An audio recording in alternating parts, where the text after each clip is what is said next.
രാമേശ്വരത്തെ doctor APJ Abdul Kalam മെമ്മോറിയലിലേക്കാണ് നമ്മളിപ്പോൾ പോയിക്കൊണ്ടിരിക്കുന്നത്. 2015 July 27 അദ്ദേഹം അന്തരിച്ചത്. അന്ന് ഷില്ലോങ്ങിലെ ഇന്ത്യൻ ഇൻസ്റ്റിറ്റ്യൂട്ട് ഓഫ് മാനേജ്മെൻറ്റിൽ ഒരു പ്രഭാഷണം നടത്തവേ കുഴഞ്ഞു വീണ് മരിക്കുകയായിരുന്നു അദ്ദേഹം.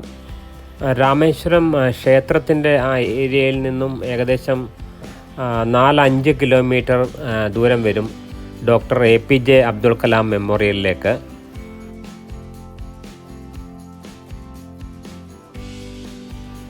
രാമേശ്വരം സന്ദർശിക്കാൻ വരുന്നവർ ഉറപ്പായും കണ്ടിരിക്കേണ്ട സ്ഥലങ്ങളിലൊന്നാണ് ഇത്.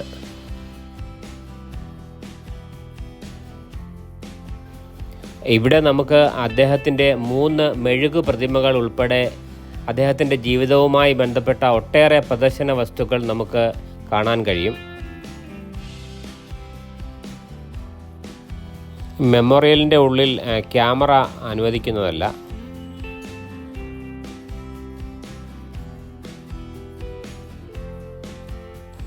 ഷില്ലോങ്ങിലെ ഇന്ത്യൻ ഇൻസ്റ്റിറ്റ്യൂട്ട് ഓഫ് മാനേജ്മെൻറ്റിലെ പ്രഭാഷണത്തിൽ 4000 വാക്കുകളാണ് പറയാൻ ഉദ്ദേശിച്ചിരുന്നത്.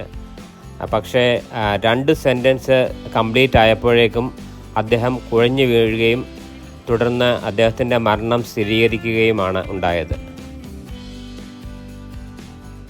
ഈ മെമ്മോറിയലിലേക്കുള്ള പ്രവേശനം തികച്ചും സൗജന്യമാണ്.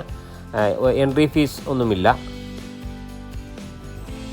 2017 ജൂലൈ 27 അതായത് അദ്ദേഹത്തിൻ്റെ 2ാം ചരമവാർഷിക ദിനത്തിലാണ് ഈ മെമ്മോറിയൽ ഉദ്ഘാടനം ചെയ്യപ്പെട്ടത്.